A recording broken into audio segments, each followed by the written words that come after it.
A Infância de Jesus, por Ana Catarina Emmerich. Capítulo 4. Continuação. A apresentação de Maria no templo. Subindo a uns degraus, podia deles ver-se para o interior do santuário. No muro havia um nicho com uma lâmpada, a cuja luz avilendo as orações escritas num rolo de pergaminho.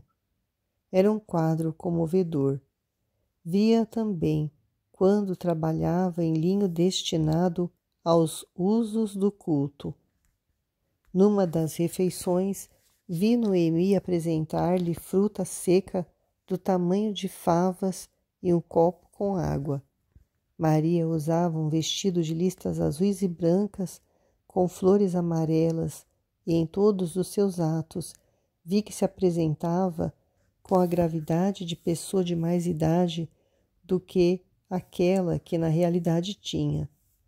Como todas as meninas educadas no templo, Maria ocupava-se, sob a direção de Noemi, nos variados serviços do asseio e reparação das alfaias do culto.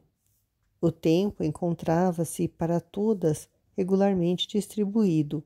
Havia horas destinadas ao trabalho, fiando e tecendo, e horas para a oração e o estudo. Muitas vezes via, durante o silêncio da noite, entregue à meditação. Levantando-se da esteira onde dormia, orava no meio de lágrimas, pedindo ao céu a vinda do Salvador prometido, e na sua humildade oferecia-se para a última das servas da mãe do Messias prometido. Quando orava, cobriu o rosto com um véu, como era costume naquele tempo, sempre que uma mulher se apresentava diante de uma pessoa de situação mais elevada. É assim que, ao dirigirem-se aos sacerdotes, recebendo ou entregando o trabalho nas dependências do templo, iam e voltavam com o rosto velado. No centro das edificações do templo havia o santuário com o Santo dos Santos, e em volta dele é que estavam as dependências onde moravam os que serviam nos atos do culto. Ocupando essas seções, os três lados do edifício, era nas faces voltadas a poente norte que viviam as meninas consagradas a Deus e as mestras que as dirigiam. Crescendo em anos, foram distribuídos a Maria outros trabalhos, como os de purificar os vasos dos sacrifícios e cozinhar as refeições para os sacerdotes e demais servidores do altar. A vida interior desta filha do Altíssimo era, porém, uma elevação contínua para Deus, e os destinos para que era chamada neste mundo não puderam ficar por muito tempo ocultos. Zacarias, quando subia a Jerusalém para oficiar, visitava, e Simeão sabia também que a mão do Senhor operava em Maria grandes prodígios. A santidade e os mais dotes do Espírito Santo que nela se manifestavam não puderam por muito tempo ficar no esquecimento, e é assim que viu alguns dos sacerdotes escrever em rolos alguns dos fatos relativos à vida da Virgem no templo, sendo mais tarde lidos à mistura com outros pelos homens letrados deste tempo. José, cujo pai se chamava Jacó, foi o terceiro de entre 6 irmãos e morava com os seus progenitores na casa que fora de Isaí ou Jessé, pai de Davi. Das primitivas construções do solar deste rei, apenas restavam de pé alguns lanços de paredes restauradas posteriormente. José tinha então 8 anos de idade e era em qualidades morais muito diferente de todos os outros irmãos. Sendo por índole pacífico, simples e sem ambições, fora ao mesmo tempo enriquecido com o dom da inteligência, compreendendo sem dificuldade tudo o que lhe ensinavam.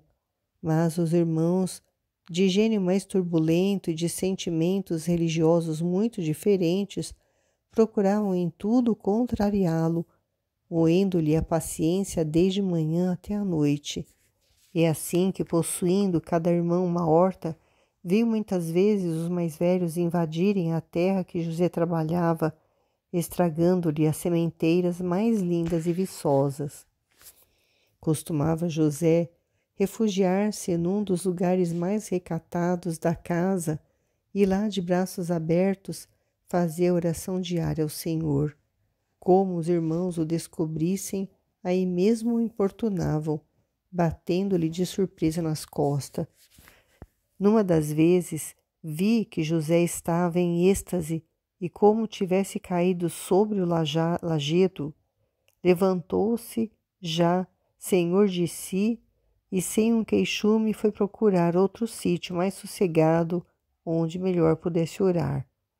Os pais não viam também com agrado que José se empregasse em trabalhos humildes, em vez de acompanhar os irmãos na conquista de uma posição elevada, desperdiçando, como eles diziam, a melhor parte do tempo em exercícios de piedade e na oração. Para se libertar dos maus tratos dos irmãos, viu procurar uma comunidade de piedosas mulheres essênias e com elas orar à luz de uma lâmpada suspensa na rocha de umas grutas de Belém. Tinha então uns 12 anos de idade.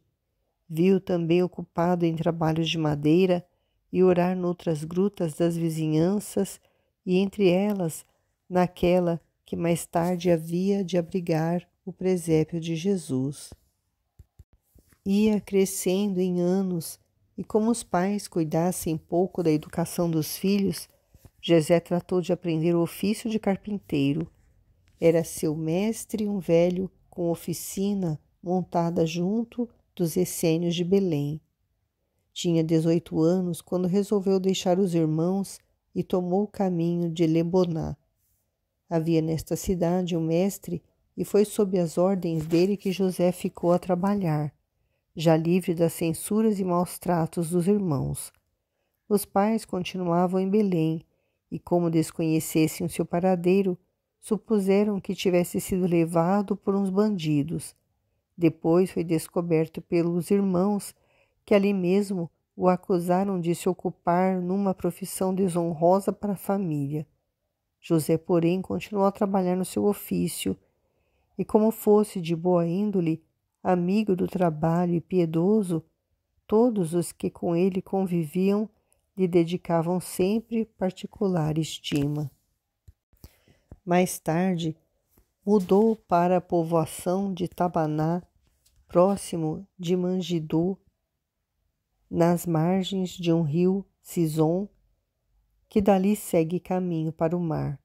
A cidade de Afec, que foi pátria de São José, ficava ali a pouca distância. Foi nesta oficina que José, já sob a direção de um novo mestre, sabedor e rico, começou a trabalhar em obras mais perfeitas de carpintaria. Viu-o tempos depois em Tiberíades, sob as ordens de outro patrão. Teria nessa altura uns 33 anos e morava numa casa com frente para o mar. Desde que partira de Belém, muitas transformações se vieram a dar na família e na casa de José. Como os pais tivessem morrido, os irmãos decaídos da antiga grandeza venderam o solar paterno que passou para mãos estranhas e dispersaram-se também. Apenas dois ficaram a viver na cidade de Davi. José continuou, porém, a trabalhar pacificamente no ofício da sua arte e entregue ao exercício da oração, pedindo dia e noite ao Senhor a vinda do Messias prometido. Estando um dia a dispor num oratório para mais recatadamente nele orar, apareceu-lhe um anjo e lhe disse: José, basta o que já fizeste. E acrescentou: Assim como Deus confiou ao patriarca José a administração dos celeiros do Egito, assim a ti vai ser confiado um novo celeiro com o trigo da salvação dos homens. José escutou as palavras do anjo e obedeceu, sem contudo, na sua profunda humildade, atingir o sentido misterioso do que lhe fora anunciado. Suspendeu o trabalho, mas continuou entregue, com mais fervor ainda, a oração, até o dia em que recebeu ordem de subir a Jerusalém.